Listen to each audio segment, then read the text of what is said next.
नमस्ते सर, मेरा नाम अदिति सिंह है और मैं हिंदी ऑनर्स की छात्रा हूँ। मेरा सवाल आपसे ये है कि अगर आपको भारत का एजुकेशन मिनिस्टर बनने का अवसर मिले तो आप हिंदी को लेकर कौन से नए बदलाव करना चाहेंगे या कौन सी नई पॉलिसीज को इंट्रोड्यूस करना चाहेंगे? पहली बात तो ऐसा होगा नहीं, है ना। कोई मुझे क्यों बनाएगा। लेकिन अगर मैं इस हाइपोथेटिकल सिचुएशन में चला ही जाऊं कि मैं भारत का शिक्षा मंत्री बन जाऊं, इसमें एक समस्या ये है कि भारत में शिक्षा समवर्ती सूची का विषय है। समवर्ती सूची का मतलब है कि केंद्र सरकार के पास शक्तियां सीमित हैं, राज्यों की अपनी शक्तियां हैं। तो सबसे पहली बात, मैं राज्यों पर थोपूंगा कुछ भी नहीं, मैं सारे राज्यों के शिक्षा मंत्रियों के साथ संवाद करूंगा। मैं उन सबको प्रेरित करूंगा, समझाऊंगा। मैं उनसे कहूंगा कि तमिलनाडु में मेडिकल साइंस तमिल में होनी चाहिए, कर्नाटक में कन्नड़ में होनी चाहिए, हिंदी क्षेत्र में हिंदी में होनी चाहिए, हिंदी में नहीं इंग्लिश में होनी चाहिए, ऐसी कन्नड़ प्लस इंग्लिश में होनी चाहिए, तकनीकी शब्द अंग्रेजी में रहें। और वो शिक्षा सिर्फ मेडिकल साइंस क्यों, इंजीनियरिंग भी, लॉ में भी, जुडिशरी में भी। मैं ये भी चाहूंगा कि भारत के हर एग्जाम में, केंद्र के हर एग्जाम में अंग्रेजी और हिंदी का समान महत्व होना चाहिए। और राज्य स्तरीय हर परीक्षा में उस राज्य की राजभाषाओं का सम्मान होना चाहिए। महाराष्ट्र पीसीएस में मराठी की भूमिका अंग्रेजी से कई गुना ज्यादा होनी ही चाहिए, क्योंकि वहां के एसडीएम को, डीएसपी को मराठी लोगों से बातचीत करनी है। और यदि किसी राज्य में 2-3 राजभाषाएं हैं तो वहां की परीक्षा में उन दोनों तीनों राजभाषाओं की परीक्षा होनी चाहिए, ताकि वो व्यक्ति सेवाओं में आए जो उन भाषाओं को बोल सकता है। कुछ ऐसे प्रयास। और तीसरी बात, अभी हमें शिक्षा पर बजट हम बहुत कंजूसी से खर्च करते हैं। हमारा ज्यादा बजट सेना पे खर्च होता है और चीजों पे होता है। मजबूरी वो भी है, सेना को हम नहीं छोड़ सकते, क्योंकि सुरक्षित होंगे तो पढ़ेंगे। अगर युद्ध हो गया, किताब फेंके तो मारेंगे नहीं, तो हमें ये हथियार चाहिए ही चाहिए, युद्ध तो करना ही पड़ सकता है। पर मैं चाहूंगा कि शिक्षा पर हमारा खर्च बढ़े। एक ऐसी हिंदी में समस्या क्या होती है, और ये हिंदी के साथ बाकी भारतीय भाषाओं में, आपको हर विषय में अच्छे अध्यापक ही नहीं मिलते हैं। अच्छे अध्यापक क्यों नहीं मिलते हैं? क्योंकि अच्छे कॉलेज ही नहीं है। अच्छे कॉलेज क्यों नहीं है? क्योंकि अच्छे शिक्षक पहले बने ही नहीं थे। अच्छे शिक्षक क्यों नहीं बने थे? क्योंकि उनको पता था कि नौकरी मिलेगी नहीं। अगर नौकरी इंग्लिश में ही मिलेगी तो लोग इंग्लिश मीडियम में ही पढ़ेंगे। इस बच्ची ने अभी भी कहा कि मैं अंग्रेजी माध्यम में, मुझे हिंदी ज्यादा समझ में आती है। पर ये अंग्रेजी माध्यम में क्यों है? क्योंकि नौकरी का संकट है, एक मजबूरी है कि नौकरी इंग्लिश में मिलेगी।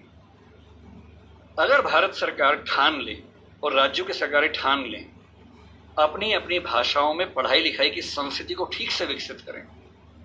रामविलास शर्मा जी ने कहा था कि हर जिले में एक विश्वविद्यालय होना चाहिए अपनी भाषा में। आंध्र प्रदेश के हर जिले में एक तेलुगु विश्वविद्यालय हो, जो उस जिले की विशेषताओं को केंद्र में रखकर ज्ञान, विज्ञान, कौशल का विकास करता हो। ये हिंदी पट्टी में होना चाहिए। हर जिले में विश्वविद्यालय हो, छोटा ही हो, एक विश्वविद्यालय हो। उस जिले में खेती कैसे अच्छी हो सकती है, उस जिले में उद्योग कैसे पनपेगा, स्टार्टअप कैसे होगा, उस पर रिसर्च वहां पर हो, वहां की भाषा में हो, वहां के किसान को समझ में आती हो। और देखिए, अनुवाद की दुनिया बड़ी समृद्ध हो चुकी है। आज से 4 साल पहले गूगल ट्रांसलेट करने पे हंसी आती थी। आज क्रिएटिव ट्रांसलेशन छोड़ दीजिए, तथ्यों का अनुवाद मैं तो अक्सर लगभग रोज इस्तेमाल करता हूं। हम जिस संस्था में काम करते हैं दृष्टि में, हमारी राजभाषा हिंदी भी, अंग्रेजी भी है। और मैं सुनिश्चित करता हूं कि हमारी संस्था में जितने भी नोटिफिकेशन आएंगे पहले हिंदी में आते हैं, फिर अंग्रेजी में आते हैं। मैं खुद बनाता हूं, दोनों भाषाओं में बनाता हूं। पहले हिंदी में, गूगल ट्रांसलेट पे जाता हूं, 1 सेकंड में अनुवाद हो जाता है। फिर उसको चेक करता हूं। आश्चर्य आपको होगा कि पहले 40-50% सही होता था, आजकल 95-97% सही होता है। मुश्किल से 2 साल रुक जाइए, ये मामला 100% का होने वाला है।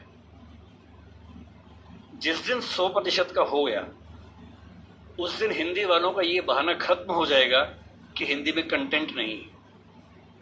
आपको अंग्रेजी का जो अखबार पढ़ना है, आज से 2 साल बाद पता क्या होगा?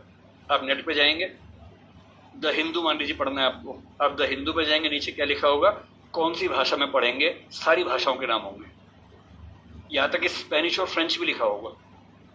आप हिंदी क्लिक करेंगे, पूरा अखबार हिंदी में आएगा आपके सामने। फिर क्या बहाना बचता है? दुनिया की जो भी किताब पढ़नी है, एक टैबलेट आपके पास होगा या बुक रीडर होगा, दुनिया की जो किताब पढ़नी हो अपनी भाषा में आप पढ़ेंगे और अनुवाद की समस्या रत्ती भर नहीं होगी। मुश्किल से 5 से 10 साल के बाद ऐसी डिवाइसेस आ जाएंगी, ईयरफोन लगा होगा आपके कान में। आप जैसे मैं भी जब विदेश में जाता हूँ, जहाँ अंग्रेजी चलती है वहाँ दिक्कत नहीं आती। अब जैसे मान लीजिए मैं ऑशविट्स, एक आपने सुना होगा जहाँ नाजी अत्याचार हुए थे, मैं 2 दिन पहले पोलैंड में वहीं गया हुआ था। वहाँ हर चीज़ पोलिश भाषा में लिखी हुई थी, कहीं कहीं अंग्रेजी थी। अब समझ में नहीं आ रहा कैसे पढ़ूं। गूगल ट्रांसलेट पे जाके कैमरा ऑन करना है, लैंग्वेज में आपने कर दिया पॉलिश टू इंग्लिश। आप कैमरा जहाँ जहाँ ले जा रहे हैं पॉलिश इंग्लिश में कन्वर्ट होकर दिख रही है आपको, कोई समस्या ही नहीं है। वो सारी पॉलिश लिखी है, मैं सारा अंग्रेजी में पढ़ रहा हूँ, कहीं कहीं हिंदी में पढ़ रहा हूँ, सब कुछ हो चुका है। मुश्किल से 2-3 साल बाद क्या होगा, ऐसे हेडफोन्स और माइक आ जाएंगे। आप अपने कंप्यूटर से या फोन से कनेक्टेड हैं, एक पॉलिश व्यक्ति या मान लीजिए डच व्यक्ति आपसे बात कर रहा है नीदरलैंड्स का, उसको केवल डच आती है, मुझे केवल हिंदी आती है। मैंने अपने फ़ोन में डच से हिंदी सेट कर दिया, उसने अपने फ़ोन में हिंदी से डच सेट कर दिया। वो डच बोल रहा है, मेरे हेडफोन में जो माइक है वो उसको सुन रहा है, कंप्यूटर कनेक्टेड है, फ़ोन कनेक्टेड है, मेरा फ़ोन तुरंत उसको हिंदी में कन्वर्ट करके मुझे हिंदी में सुना रहा है। मैं हिंदी बोल रहा हूँ, उसे डच में सुन रहा है। और ये मैक्सिमम अगले 5 साल का मामला है। 5 साल बाद बेबीलोन की मीनार बन जाएगी।